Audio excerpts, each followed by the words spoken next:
So welcome to this tutorial on how to use the mind map. So right now we're in the Maps tab. Let me just change that. We're in the Maps tab here. So we're in the Academic Planner as we talked about before. And this is a drill down on how to use the mind map.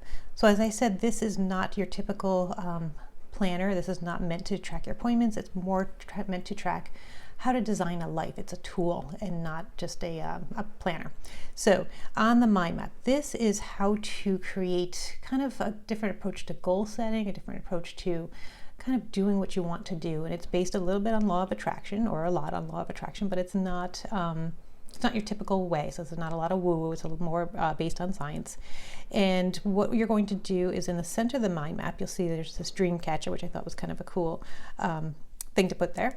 And what you're going to do is write down kind of what it is that you ultimately want. And it's going to be very basic here. So it's maybe I want to weigh X, or I want this car. It's just something very short, very sweet, very direct to the point.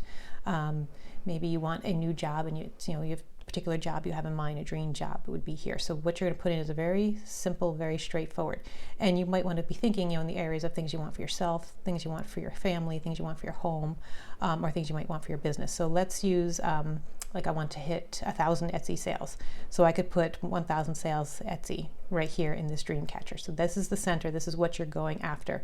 It can be big, it can be little. That doesn't matter to how this process works. And then you're going to go through this system, and you can kind of jump into the quadrants at any different point. And I'm going to show you some different ways of doing this, but it's a different way of approaching things. So here's the basic premise. What you think causes how you feel. How you feel causes the actions you're going to take. The actions you take cause your results. So that's how it works, kind of a Z effect. And that's what winds up here. So if you want this to be different, you have to change how you think so that you change how you feel, so that you change the actions you take to get the results you want. So sometimes it's good to think about this in reverse. So let's think about something that you have that you don't want. So let's say you weigh something that you don't want to weigh. So you weigh, for me, it was 25 pounds more than I wanted to weigh. So here I wrote what my current status was. So at the time I weighed 165, and that's not what I wanted to weigh. So it was 25 pounds more than I wanted. So I weighed 165 was the actual, that was where I was at. It's not where I wanted to be, but it was where I was at. So then you can think about, okay, well, how did I get here? How did I get to this weight? What were some of the things, some of the results of being that weight? So my clothes didn't fit the way they used to. I didn't like what I saw in the mirror. I didn't feel good about myself. I felt that this was kind of part of aging. So, my results were I just felt old. So these were some of the results I had. The basic thing was, that my clothes didn't fit and that the numbers on the scale weren't what I wanted. So then what are the actions that gave me those results? I'm working backwards. So the results were I weighed more, 25 pounds more than I did before, and my clothes didn't fit. What were the actions I took that got there? Well, I wasn't working out. I was eating whatever I wanted. I wasn't tracking anything. So I had very, no meal planning whatsoever. Those were the actions, or the absence of actions, that gave me those results. What were the feelings that I was thinking? The feelings. The feeling here is going to be single words. So sad, frustrated, depressed. Those are some of the words that you're going to put here. And you want to just kind of zero down on the number one word. So for me, it was powerless. I felt like, if I can write in a highlighter here, I felt powerless to make any changes. And then, so what were the thoughts that made me feel powerless? Well, my thoughts were, when you hit a certain age, you're going to put on weight. I've tried all kinds of different exercises, nothing really seems to work. I'm a picky eater, and I can't find a diet, or a meal plan that I really like. So these were some of the thoughts that led to the feeling of feeling powerless, which led to me not really taking any actions, which led to the result of being overweight. So you can kind of see, so I would take a current situation, fill in what your current situation is, and work backwards, and that will give you an idea of how this all comes together. So then you want to do it from the positive. So what do you want to, put in what you do want to weigh in this example. So I wanted to lose 25 pounds, so I put in here, I want to weigh 140.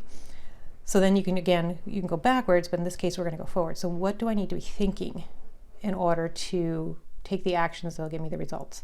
So some of the thoughts were, I can do this, I used to weigh this before, I just need to find the right exercise, any meal plan will ultimately work if you follow it, so I came up with different thoughts.